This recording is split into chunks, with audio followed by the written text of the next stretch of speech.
Anthony for breakfast, Albany's 783 Triple M. We're catching up with HR expert Jonathon Woolfrey. Thanks for your time again, Jonathon.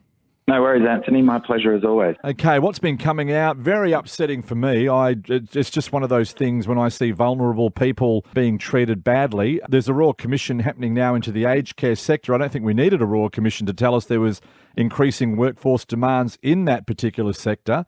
But nevertheless, it provides a timely reminder of why we need to focus on workforce challenges in all areas that involve vulnerable people. Yeah, for sure. I was speaking to my wife this morning as well, and she said, I don't think we needed a Royal Commission to tell us all this, but hopefully it gives us some impetus to make some changes long overdue. Yeah. Now, look, 13 recommendations exclusively about workforce issues and a further 42 recommendations touching on workforce matters. So it's clear how important people are in the aged care sector. It's my business, Anthony, and I always advocate for the role of people. It's what makes organisations what they are. So it's glad that so many acknowledgements of the importance of workforce have come through in those recommendations.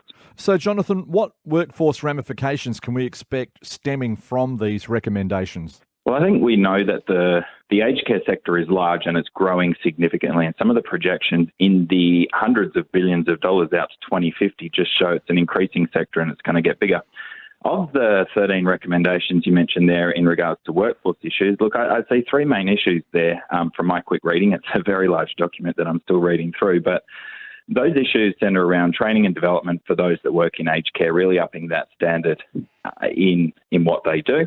The second one is kind of a bit of a governance of people working in aged care. There's talk about national registration, making sure they meet certain standards or are held to account for that. And the third thing is actually making aged care jobs more secure. There's a provision in there for direct employment rather than contractors in regards to accessing extra government funding, and also improving pay and other conditions for those that work in the sector, which is a real positive for those that already work in the sector who might aspire to be in the sector. Okay, is it better or worse for people considering careers in the aged sector? It's definitely better, but there will be some challenges as well because the standards will raise and those already in the sector will probably be pulled along with it and required to improve their skills formally through nationally recognised qualifications and things of that sort. But it's very clear in there that there's acknowledgement that those that work in the sector are poorly paid compared to other sectors.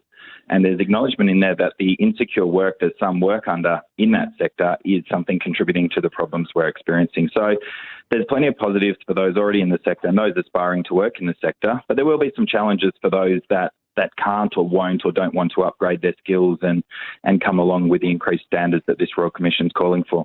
All right, so in what ways might this impact other workforces outside of, say, aged care?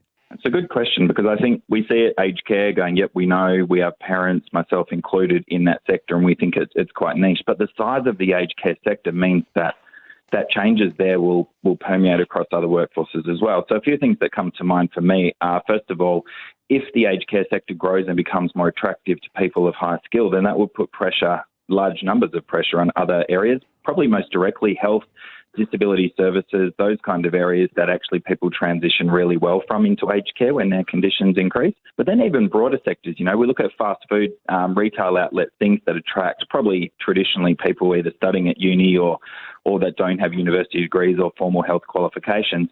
People might see career pathways in aged care now where they otherwise didn't, and that they were happy to work in jobs of that description. So I think as the sector grows, as it becomes more attractive to people, other employers that aren't in aged care will do this. And probably the final thing I'll note there is that with this scrutiny on standards in aged care, then we always need to be mindful in other areas and other industries that we need to ensure staff are trained, staff are held to account for poor behaviours, that the culture of our organisations are important. So whilst it's specific to aged care, there will be more pressure on organisations beyond that to make sure that they're treating their workers all right and their workers are treating their clients, customers all right as well. So there will be ramifications for other organisations, if only because of the sheer size of the aged care sector now and into the future.